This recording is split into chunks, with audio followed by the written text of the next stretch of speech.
It's funny, most of the time when something bad happens in our life, we feel let down by some higher power, by God, by universe.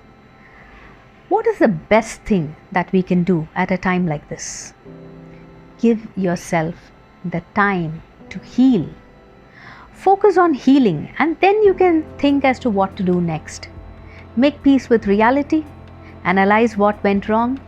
Maybe you misjudged something, or you had foreseen something wrong, or gauged people wrong. It could be a whole lot of wrongs, a series of wrongs.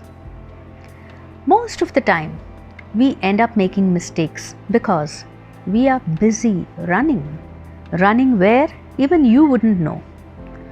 What if you can always be 15 or 20 or 25? What would your attitude towards life be? You wouldn't care about, setting deadlines for yourself, setting a deadline to fall in love, to get married, or to even get, say, 10 million investment. Can be anything. Imagine the sense of freedom that you will be experiencing when you remove the time factor from your life.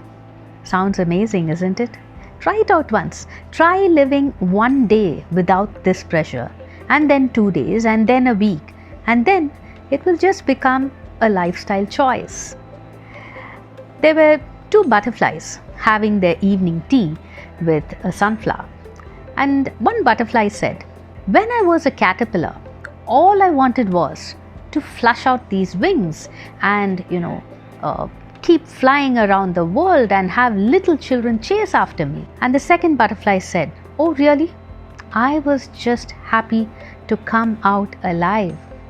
And now I live in constant fear every day, flying away from these birds not to get eaten."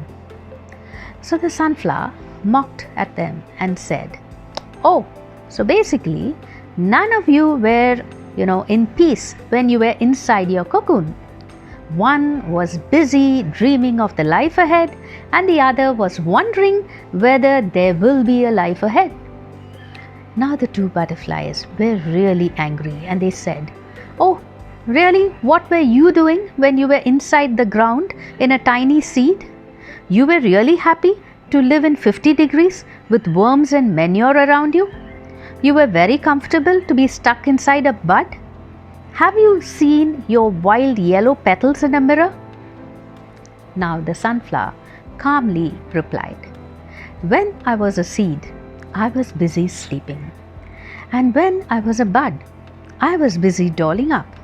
And when I bloomed, I just fell in love with the sun, and looks like he really likes my yellow petals." Something that always baffles me is why only success makes us feel good.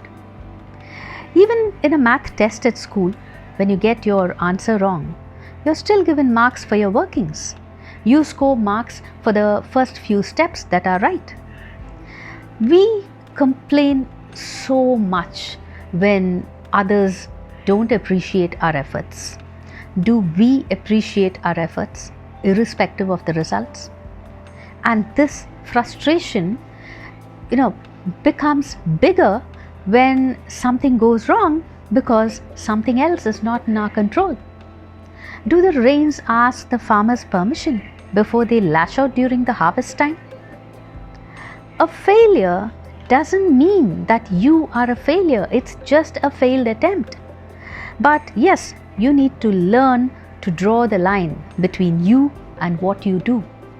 It's a thin line, but when you're clear about this line, then success and failure will not affect your ego. You'll be able to treat success with humility. You'll be able to face failure as a matter of fact. And you would have enjoyed the whole experience such that you will not regret having made the attempt. You would have, when you value this experience, then you will be able to face the result like a good sport. You will want to play one more game. You'll play the next game enriched with the experience.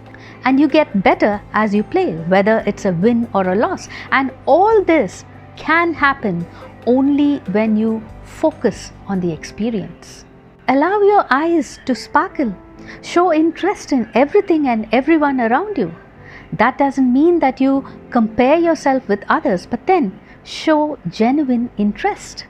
When you show so much zeal in living, no failure can dampen your spirits, and you will find life so exhilarating that you will want to live life for its worth. You will find something or the other that will make your eyes go big, and you will just go for it. You will find people and their lives inspiring, even little things, and that doesn't allow your inner child to lose hope.